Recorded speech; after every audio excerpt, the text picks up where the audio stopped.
Ja sam aranžer. Ja najavljujem program. Čovjek je mađioničar. Guta žilete.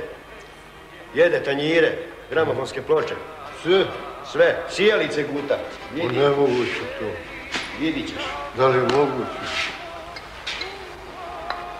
On to sve guta. Kako? Guta. U usta stavi proguta. To nisam Pleh čuo. jede. Nisam čuo te što. Eto. A ne da sam vidio. Čudo čovjeka. Pa imamo i garderobu za nas. Vidi, nemoj ići takav, vidi kakav si. Ako hoćeš, ostani takav. Ostani tamo, umrećeš. Vidi, pogledaj za nas. To sve imate? Sve. Tako ćeš i ti izgledati. Ja ću dobiti to. Kako ne? Pa nije to za mene. Kako nije za tebe? I ne mogu ja, sam zaposlen za mene. Kako nije za tebe?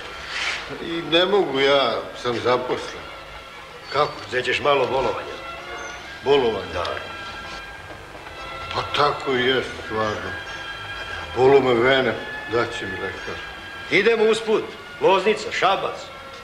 Cela turneja. Sve obilazimo. Sve obilazimo. Ženske imamo, sve imamo. Hotelski smeštaj. Sve je plaćeno.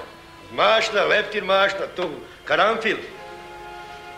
Posle toga idemo da popijemo u drugi hotel.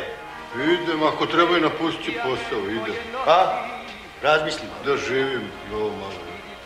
Možemo da krenemo. Može, samo znaš šta bi te molio. Da dolaziš u preduzeće, da mi tražiš te metale. Nije zgodno.